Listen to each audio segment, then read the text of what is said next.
और यकीन करें मुझे अपने पे भी बड़ा अफसोस होता है कि हमने क्रिकेट खेली है और ये दिन भी हमें देखना पड़ा कि जिस तरीके से पाकिस्तान की क्रिकेट जिस तरफ जा रही है और हमारे जो आकिब जावेद हेड कोच है उनका जहन, उनकी सोच किस तरफ जा रही है क्रिकेट में, वो सिर्फ एक ही नजर आती है कि वर्ल्ड टेस्ट चैंपियनशिप में हमने किस तरीके से पहुंचना है और हमने होम कंडीशंस में सारे मैचेस जीतने हैं। सिर्फ उनकी सोच ये है। बाकी जो बेड़ा गर्क हो रहा है बैट्समैनों का, बेड़ा गर्क हो रहा है फास्ट बॉलर्स का, ये किसी की सोच उस तरफ नहीं जा रही, चाहे हमारे बाकी सिलेक्टर्स भी हैं।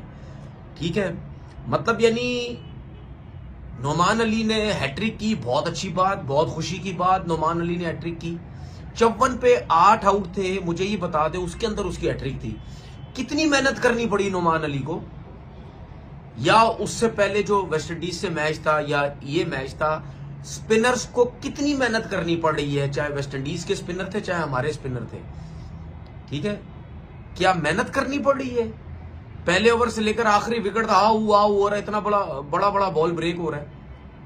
तो ये नोमान अली और साजिद जब इनको पहले खिलाया जाता था तो क्या क्वालिटी थी इनके अंदर कि जी इनसे उस टाइम विकेट्स नहीं ली जाती थी, क्या वजह थी, क्या वो पाकिस्तान की कंडीशन में ही खेल रहे थे। इतना बॉल ब्रेक हो रहा है ना, इतना, मैं अभी किसी बुढ़े को भी ला के खिला दूंगा ना, वो भी आउट कर देगा। अगर उसमें थोड़ी सी जान हुई वो भी आउट कर देगा। तो ऐसी पिचेस के ऊपर हैट्रिक और आउट, ये वो मजा तो उस टाइम आया, पता चला ना अभी 54 पे जब 8 आउट थे, उसके बाद जो ये मोती ने 50 किए, फिर किमा रोच ने 25 रन किए, नीचे से वेरिकन 35-36 रन वो कर गया। तो 54 पे 8 के बाद 164 वो कर गए। कहां थे हमारे स्पिनर उस वक्त, कहां गई विकेटें, क्यों विकेटें नहीं ली गई उस टाइम, विकेटें तो नहीं ली गई किसी से। तो बस जहां थोड़ा सा ब्रेक कम अगर हुआ है या क्या हुआ है, आपकी बॉलिंग खत्म हो गई दोनों की। तो ये अगर सोचना कि जी हम आकिब जावेद साहब वर्ल्ड टेस्ट चैंपियनशिप में जाएंगे, भाई पहले यहां तो जीत लो। अभी जो फिलहाल कंडीशन हुई भी है सबकी, अभी जो पाकिस्तान जो है वो आउट हो गया है, ठीक है, 154 के ऊपर जो पाकिस्तान आउट हुआ है उसका क्या करेंगे ये तो बताएं पहले, हम उसका क्या करेंगे, उसका क्या करेंगे। जो सऊद शकील ने 32 रन की इनिंग खेली, रिजवान ने 49 रन की इनिंग खेली, मतलब वो बेस्ट 2 प्लेयर हैं जो स्पिनर्स पे बहुत जबरदस्त खेलते हैं, उन्होंने रन की, बाकी तो किसी का काम ही नहीं है यहाँ पे। अगर किसी का काम होता तो क्या 154 में पूरी टीम आउट होती है हमारी। मतलब यानी जो हरकतें इस टाइम की जा रही हैं, भाई ये भी तो सोचो कि हमारी टीम भी स्ट्रगल कर सकती है, और वो कर गई आज 20 आउट। मतलब मजाक बनाया हुआ 20 आउट स्पिनर, उन फास्ट बॉलर ने भी आउट किए, लेकिन सारी क्रिकेट तो स्पिनर की हो रही है यहाँ पे, फास्ट बॉलर। तो ये कहानी चलने वाली नहीं है। कल आकिब जावेद साहब ने बड़ा मतलब सीना ठोक के बोला हमारे स्पिनर यही है, मैच जीतने का हमने फार्मूला ढूंढ लिया। तो ये फार्मूला जो है रसगुल्ला बन जाएगा अगर आपका खेलने का, बैटिंग का तरीकाकार यही रहा। कोई समझ नहीं है क्या खेलना है, स्पिनर्स को कैसे डील करना है। और सबसे ज्यादा डिसअपॉइंटमेंट सबसे बड़े पाकिस्तान के शाहकार बैट्समैन बाबर आजम साहब से, match after match, innings after innings. अब इनको बना के दें वो रमीज राजा के टाइम की पिचेस। वो मैंने जो सवाल किया था वो भी पड़ा हुआ है ना, मैं ट्विटर पे टैग वो पिन करके ऊपर रखा हुआ है, नहीं देखा तो आप वो ट्विटर पे जाके, सोशल मीडिया के सारे जो अकाउंट्स है ट्विटर इंस्टाग्राम वगैरह, उनका डिस्क्रिप्शन में लिंक मौजूद है, अगर आपने नहीं देखा तो जाके देखिएगा। तो मैंने पूछा बाबर आजम साहब से, जी भाईजान ये क्या चल रहा है, आप कोई इस तरह की पिच क्यों बनाते हैं पिंडी में कि स्टार कमिंस और हेजलवुड की तरह के बॉलर जो है 100 ओवर करवाएं और 1 विकेट मिले, आप कंपेटिटिव पिच क्यों नहीं बनाते, बिल्कुल फटा पिचिस। वो रमीज राजा ने बोला कि जी वो उनका बॉलिंग अटैक फास्ट बॉलर बड़ा अच्छा है, तो उनके अफेक्ट को मिनिमाइज करने के लिए हमने ये पिचेस बनाई है। तो मैंने सवाल पूछा कि क्यों बाबर आजम साहब आप पे और बाकी बैट्समैनों पे आपके रमीज राजा साहब का कॉन्फिडेंस नहीं, क्या उनका कोई कॉन्फिडेंस नहीं है कि हमारे पास जनाब किंग है और वजीर है और बशीर है कि उनको टैकल करेंगे। तो भाईजान उसी तरह की अगले दिन ही वो पिच पे 75 ओवर में 500 डाल दिया इंग्लैंड ने। फिर तो बात जो कर रहा हूं, इनको उस तरह की पिचेस बना के दें, मजे की, रन आए, एवरेज ऊपर जाए, उस सीरीज में इंग्लैंड के खिलाफ बाबर आजम ने अच्छे रन किए, ऑस्ट्रेलिया के खिलाफ उससे पहले सीरीज में अच्छे रन किए, न्यूजीलैंड के खिलाफ भी सेंचुरियां मारी, पर्सनल एवरेज 50 को छूने वाली for the very first time in his career, test career. अब भाईजान अच्छी पिचेस में आपका अभी रिसेंट टाइम्स में हाल है वो तो बहुत बुरा है।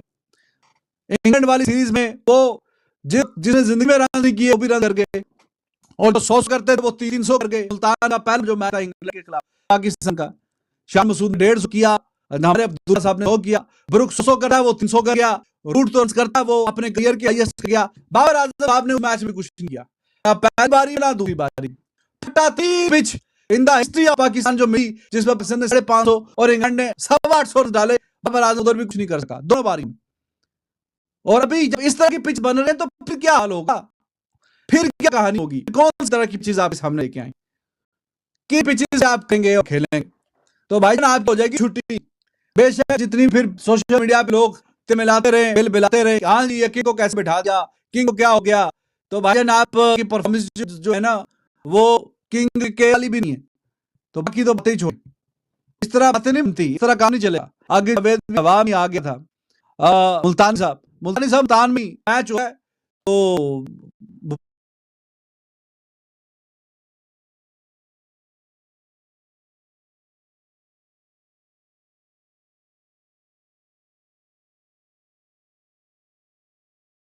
शकील और रिजवान के जो 68 रन की पार्टनरशिप हुई, उसके अलावा सारे बैटर्स रेत की दीवार, 49 करे रिजवान ने, 32 सऊद शकील ने। अमूमन होता क्या है कि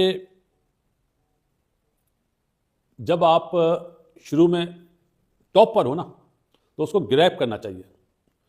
उनके 3 बॉलर ने, जैसे मैंने पहले टी टाइम पे बात करी थी, वेरिकैन, मोती और अपना कीमा रोच ने वो रन्स कर दिए 127 रन जो आपके बैटर्स नहीं कर सके, जिसमें शान मसूद, हुरैरा, बाबर आजम आगे की बॉल को कट मारने चले गए, शान साहब बीच के बॉल पे डंडा, कामरान गुलाम अच्छा कैच हुआ, साउथ का बैट शॉट, रिजवान निकल के इतने लंबे लंबे जहाँ पे स्पिन होता है, ब्रेक होता है, वहाँ पे इतना लंबा निकलना। उसके बाद सलमान आगा बोल्ड, साजिद नॉट आउट गया, बाकी नुमान ने 0 करा, अबरार साहब ने तो बहुत ही ज़बरदस्त शॉट मारा जब पता है कि साजिद खेल रहा है। लेकिन बात वही है कि अबरार पे क्या बात करें जब आपके ब्रेडमैन से नहीं खेला जा रहा, टैकल नहीं किया जा रहा, खेला नहीं जा रहा, टैकल नहीं किया जा रहा, तो अफसोस ही होता है। वेरिकैन ने जी पिछले मैच में 10 आउट करे थे, इस इनिंग में 4 आउट करे, 36 रन। पाकिस्तान की जो पूरी टीम है ना, उनका मैच हो रहा है मोती, वेरिकैन, और पहले ही टेस्ट मैच में सील्स था, अभी कीमा रोच आ गया। उनकी बैटिंग भी रेत की दीवार साबित हो रही है, हमारी बैटर भी रेत की दीवार साबित हो रहे हैं। हालांकि होम ग्राउंड हमारा है, हम इसीलिए बोलते हैं कि क्या कहें, पिच जो होती है ना, पिच जिसको लोग विकेट बोलते हैं, बेसिकली वो पिच होती है, उसके हिसाब से खेला जाता है, उसके हिसाब से तैयारी की जाती है। थोड़ा सा बेहतर पिच होती ना, चाहे वेस्ट इंडीज 250 रन करता, 300 करता, तो आप भी 400 450 करते, ये तीसरी बारी चौथी बारी में प्रॉब्लम हो।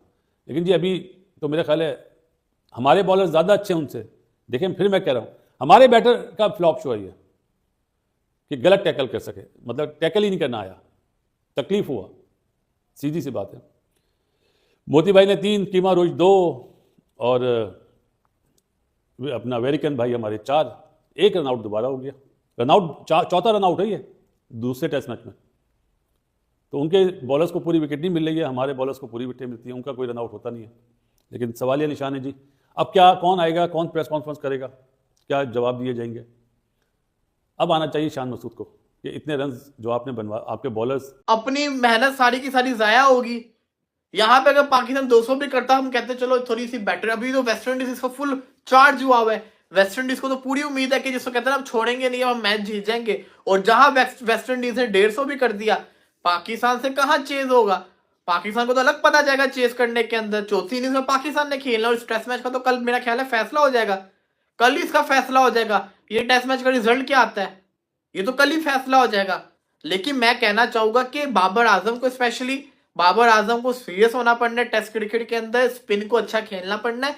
अगर मैं ये समझता हूं कि अगर इंडियन प्लेयर रणजी ट्रॉफी खेल सकते, डोमेस्टिक खेल सकते, तो पाकिस्तानी प्लेयर्स को भी डोमेस्टिक में वापस आना पड़ेगा। बाबर आजम हो गए, शान मसूद हो गए, मोहम्मद रिजवान हो गए, इनको आना पड़ना है, फर्स्ट क्लास क्रिकेट खेलनी पड़नी है, स्पिनिंग ट्रैक वहां पे बनाने पड़ने हैं।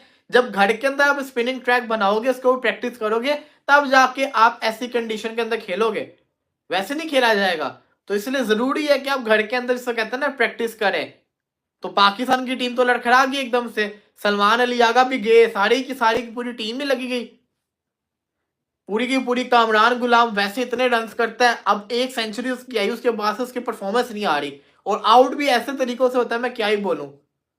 तो परफॉर्मेंस पाकिस्तान की अप टू द मार्क नहीं है ब्रो, बिल्कुल भी नहीं है पाकिस्तान की performance up to the mark. Pakistan को क्रिकेट अच्छी खेलनी पड़नी है। दूसरी तरफ इंडिया के अर्शदीप सिंह की बात करना चाहूंगा। मुझे पूरी उम्मीद थी, मुझे पूरी की पूरी उम्मीद थी कि अर्शदीप सिंह को cricketer of the year T20 का मिलेगा ही मिलेगा, उसको मिल गया। खुशी हुई है इस बात से, क्योंकि उस बंदे ने परफॉर्मेंस करके दिखाई है। T20 के अंदर उसने परफॉर्मेंस करके दिखाई है, खाली वर्ल्ड कप नहीं, वर्ल्ड कप के अलावा भी। वर्ल्ड कप की तो परफॉर्मेंस की बहुत ही आला थी ना, लेकिन वर्ल्ड कप के अलावा भी अर्शदीप सिंह ने बड़ी शानदार परफॉर्मेंस करके दिखाई है, और वो जेन्युइन बिल्कुल सही क्रिकेटर ऑफ द ईयर बना है। आईसीसी ने क्रिकेटर ऑफ द ईयर की जो पोस्ट लगाई है ना, जिसके अंदर उन्होंने कहा था कि विनर अनाउंस हो गया, उसके अंदर सिकंदर रजा, ट्रेविस हेड, बाबर आजम और अर्शदीप सिंह था।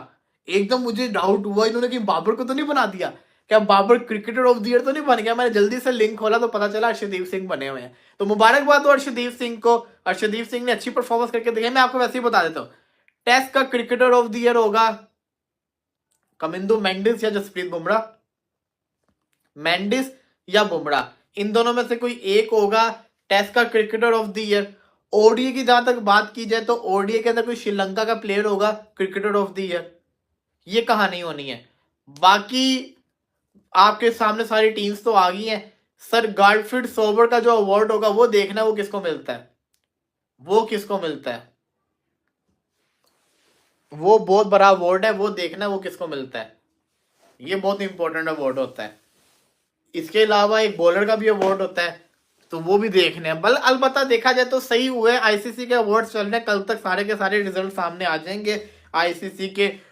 वली भाई इंडियन चैनल्स रो रहा है, बाबर कैसे प्लेइंग 11 में आ। हेलो दोस्तों, स्वागत है आप सभी का हमारे चैनल पर एक बार फिर से। दोस्तों आज हम बात करने जा रहे हैं पाकिस्तान और वेस्ट इंडीज़ की टेस्ट सीरीज़ के बारे में, जहां पर सीरीज़ का दूसरा टेस्ट आज से शुरू हो गया और जिसमें वेस्ट इंडीज़ ने आज टॉस जीतकर पहले बल्लेबाजी करने का फैसला किया और उनका ये फैसला बिल्कुल बेकार साबित हुआ। हालांकि दोस्तों इसमें हम बेकार भी बिल्कुल भी नहीं कहेंगे, क्योंकि पाकिस्तान जिस तरीके के पीछे बना रहा है स्पिन ट्रैक, उसमें वो काफ़ी अच्छा स्कोर ऑलरेडी वेस्ट इंडीज़ बना चुका है। अगर देखा जाए तो 150 से ऊपर उन्होंने स्कोर बनाया। लेकिन दोस्तों अगर हम बात करें पाकिस्तान की बॉलिंग के बारे में, तो उन्होंने पिच को अच्छी तरह से यूटिलाइज़ किया और उसके बाद में वेस्ट इंडीज़ की पारी को जल्दी से आउट भी कर दिया। लेकिन दोस्तों उसके बाद में पाकिस्तान की जो पारी शुरुआत हुई, उस पाकिस्तान के शुरू के 3-4 विकेट 50 रन पर आउट होकर चले गए थे ऑलरेडी। और उसके बाद में रिजवान और साउथ शकील के बारे में एक छोटी सी पार्टनरशिप हुई और 50 से ऊपर की पार्टनरशिप हुई, जिसके बाद में साउथ शकील का आउट होने के बाद पाकिस्तान की पूरी पारी 154 रन पर सिमट गई। तो दोस्तों इस बात में कहने में कोई भी गलत नहीं होगा कि पाकिस्तान अपने बनाए जाल में कुछ फंसता हुआ नज़र आ रहा है, क्योंकि दोस्तों पाकिस्तान हमेशा से ही ये सोचता आ रहा था कि स्पिन ट्रैक है, स्पिन ट्रैक बनाएंगे, बाहर की टीम आएंगी और अपने आप को फंसा लेंगे। पिछले लास्ट 2-3 सीरीज़ जो जीता है वो पाकिस्तान के अंदर इसी बदौलत जीता है कि स्पिन की ट्रैक बनाने के बाद में वो सीरीज़ जीत रहे थे। वेस्ट इंग्लैंड और इसमें वेस्ट इंडीज़ भी एक शामिल हो गया, जिसके खिलाफ उन्होंने स्पिन ट्रैक का यूज़ किया। लेकिन दोस्तों आज यह कड़ी उनके खिलाफ ही भारी पड़ गई, उनका हथियार उनके खिलाफ ही चल गया, क्योंकि दोस्तों इस वेस्ट इंडीज़ के जो स्पिनर है उन्होंने बहुत अच्छी बॉलिंग करते हुए पाकिस्तान की टीम की बखिया से उड़ेड़ दी एक तरह से देखा जाए तो। क्योंकि पाकिस्तान की बैटिंग पहले से ही खिलाफ फॉर्म में गुजर रही है और उसके बाद में उन्होंने स्पिन ट्रैक बना रखा था। उनके खिलाड़ी जो हैं, जो स्पेशलिस्ट माने जाते हैं कि स्पिन खेलने के लिए, वो खुद भी नहीं चल पाए और पाकिस्तान की पारी की लाज भी नहीं बचा सके और पाकिस्तान 150 रन से पर ही सिमट कर रह गई। जिसमें अगर देखा जाए तो वेस्ट इंडीज़ ने भी ज़्यादा स्कोर नहीं बनाया था, लेकिन वेस्ट इंडीज़ को इस छोटे स्कोर में भी 10 रन की बढ़त मिल गई और इस पिच पर 10 रन की बढ़त भी बहुत बड़ी बात मानी जाएगी दोस्तों, क्योंकि जिस तरह से पिच बिहेव कर रही है, स्पिनर को टर्न मिल रहा है, उस हिसाब को देखते हुए कि क्या नाम है, ये स्कोर बहुत अच्छा है वेस्ट इंडीज़ का।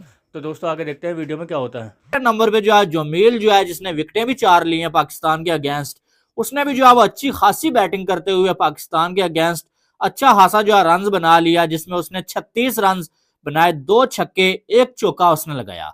और पाकिस्तान के अगेंस्ट वेस्ट इंडीज जहां पर 38 पे 7 आउट थे, ऐसा लग रहा था कि शायद ये 40-45 पे ऑल आउट हो जाएं या ज्यादा से ज्यादा 50। वहां पर जो है वो 163 पाकिस्तानी बॉलर्स ने खा लिए। हालांकि बीच में नोमान अली ने हैट्रिक भी किया, बड़ी कमाल की बॉलिंग किया, 6 विकेटें ली हैं, लेकिन उस तरह से बाद में पाकिस्तानी जो बॉलर्स हैं ना वो टेल एंडर्स को आउट नहीं कर पाए और 163 के जवाब में पाकिस्तान की टीम 154 पे ऑल आउट हो गई। जी 163 उन्होंने बनाया और पाकिस्तान फिर भी 9 रन कम बना के ऑल आउट हो गई, जिसमें शान मसूद 15 रन 27 बॉलें, हुरैरा जो है पिछले मैच में भी कुछ नहीं कर पाया, इस मैच में भी जो है 13 बॉलों पे 9 रन, बाबर आजम 5 बॉलों पे 1 रन और बाबर आजम साहब को मोती ने बोल्ड कर दिया।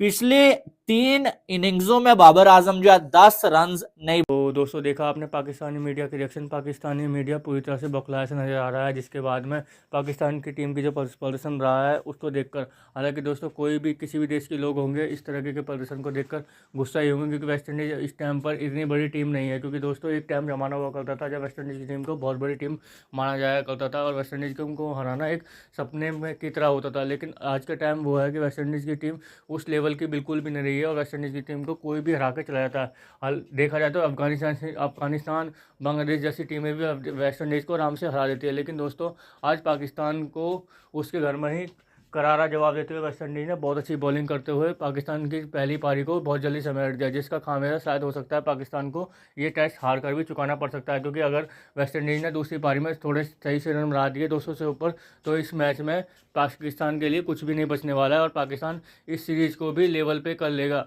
अभी तक जो उनके मीडिया वाले थे इस बात से खुश थे कि स्पिन ट्रेन बनाने के बाद में पाकिस्तान अपने घरों में तो आराम से मैच जीतेगा ही, और उसके बाद में कि हम अगले वर्ल्ड टेस्ट चैंपियनशिप के भी ख्वाब देखने लग गए। तो इस बारे में कि हम इस तरीके के पिच बनाएंगे तो अपने यहाँ पे तो कम से कम मैच जीतेंगे और वर्ल्ड टेस्ट चैंपियनशिप में हम आगे तक जाएंगे। लेकिन दोस्तों आज का हालत देखकर उनको नज़ारा समझ में आ गया होगा कि वो उनकी टीम किस तरह की है, कि वो कैसी भी पिच बना ले, चाहे बैटिंग बना ले चाहे बॉलिंग बना ले, वो उनकी टीमें जब तक खिलाड़ी सही से प्रदर्शन करके नहीं दिखाएंगे उसमें किसी भी टीम का कोई भी खिलाड़ी हो कोई कुछ नहीं कर सकता जब तक कोई भी खिलाड़ी आगे से मेहनत करके नहीं दिखाएगा। स्पेशली अगर हम बात करें बाबर आजम की, तो बाबर आजम पूरी तरह से फिसड्डी साबित हुए इस मैच में के अंदर, क्योंकि बाबर आजम पहले टेस्ट में भी नहीं चल पाए थे और दूसरे टेस्ट में भी नहीं चल पाए थे, जिसमें बाबर आजम को उनका बहन खिलाड़ी माना जाता है। और दूसरी ओर अगर हम बात करें दोस्तों, तो बाबर आजम को चैंपियन ट्रॉफी के लिए ओपनर भी चुना गया है, जो पाकिस्तान के लिए मुश्किलें खड़ी कर सकता है आने वाले टाइम में, क्योंकि पाकिस्तान के पास ओपनर के तौर पर कोई भी खिलाड़ी भी मौजूद नहीं है। तो उन्होंने बाबर आजम की ही बलि चढ़ा दिया ओपनर के तौर पर कि बाबर आजम को ही हम ओपनिंग करवाएंगे। और इस बात को लेकर बाबर आजम भी काफ़ी संशय में होंगे, क्योंकि उनकी फॉर्म जिस तरह से चल रही है कि आने वाले में वो किस तरीके की क्रिकेट खेल कर दिखाएंगे। तो दोस्तों कैसी लगी आज की हमारी वीडियो हमें कमेंट करके जरूर बताएं, हमारे चैनल को लाइक एंड सब्सक्राइब जरूर करें ताकि आपका हमारे साथ बना रहे। धन्यवाद।